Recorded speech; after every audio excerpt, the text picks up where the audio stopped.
दोस्तों, ये कहानी निशा की है। निशा एक दिन अपने घर पर बैठकर खाना खा रही थी। तभी अचानक उसके डोर पे नॉक हुआ। उसने दरवाजा खोला। उसने देखा एक अजीब सी औरत उसके सामने खड़ी थी, जिसके हाथ में एक भयानक सी डॉल थी। वो डॉल देखने में भयानक लग रही थी। एक अजीब तरह की मुस्कुराहट उसके चेहरे पर थी। तभी उस औरत ने बोला, तुम्हारे पास जो भी खाने को हो दो, मेरे बच्चे को भूख लगी है। निशा बोली, मेरे पास बस ब्रेड ही है, मैं वेजिटेरियन हूँ, तो मैं ब्रेड खा रही हूँ, आप खाओगे? उसने हाँ में सिर हिलाया। फिर वो उसके लिए ब्रेड ले आई। उसने वो ब्रेड लेकर डॉल के मुंह में डालना शुरू कर दिया और अचानक से उस डॉल ने पूरे ब्रेड को खा लिया। ये देखकर निशा काफी ज्यादा चौंक गई और वो डॉल अजीब तरह का बिहेव कर रही थी।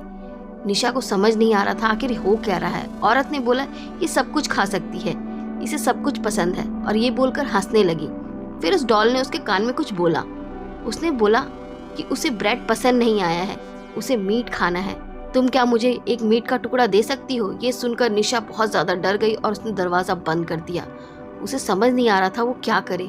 वो औरत बाहर खड़ी होकर मीट मांगने लगी। वो बार बार उससे मीट मांग रही थी। तभी कुछ दिन बाद निशा अपने कमरे में बैठकर जूस पी रही थी। फिर निशा के डोर पर नॉक हुआ। जब उसने विंडो से बाहर देखा तो वो औरत फिर से वहीं खड़ी थी और उसके हाथ में डॉल थी। डॉल काफी गुस्से में दिखाई दे रही थी। उसका चेहरा गुस्से से भरा हुआ था। निशा को समझ नहीं आया अब क्या हुआ है। फिर उसने जाकर दरवाजा खोला। तभी उस औरत ने फिर खाने के लिए उससे कुछ मांगा। निशा ने लाकर उसको एक हॉट डॉग दिया। फिर उसने उसे खिला दिया। इस बार भी डॉल ने आराम से उसे खा लिया और खाकर अजीब तरीके से अपने मुंह को चलाने लगी। अगले दिन फिर वो औरत उसके घर पर आई और दरवाजे को नॉक करने लगी। अब वो औरत रोज निशा के घर पर आती थी और दरवाजे को नॉक करती थी। ऐसे वो डेली के डेली उसके घर आना शुरू करने लगी और इससे निशा परेशान होने लगी। तभी एक दिन निशा ने फिर से उसके नॉक को सुना, लेकिन इस बार भी इग्नोर कर दिया। एक दिन निशा जब रात को सो रही थी तब उसे बाहर कुछ अजीब सी आवाज़ सुनाई दी। वो तुरंत उठ गई। उस टाइम 3 बज रहे थे। उसने बाहर जाकर देखा। जब देखा तो वहाँ पर वो औरत उस डॉल के साथ खड़ी थी और इस बार वो डॉल छोटी नहीं थी, बड़ी हो चुकी थी। निशा ये देखकर समझ नहीं पाई कि अचानक से ये डॉल इतनी बड़ी कैसे हो गई। वो औरत फिर से दरवाजे को नॉक करने लगी। निशा ने दरवाज़ा नहीं खोला। वो औरत आकर विंडो पर उससे खाने के लिए कुछ ना कुछ मांगने लगी। उसे बोलने लगी, मेरी बेटी को मीट खाना है, तुम्हें मीट का टुकड़ा देना ही पड़ेगा। निशा गुस्से में आ गई।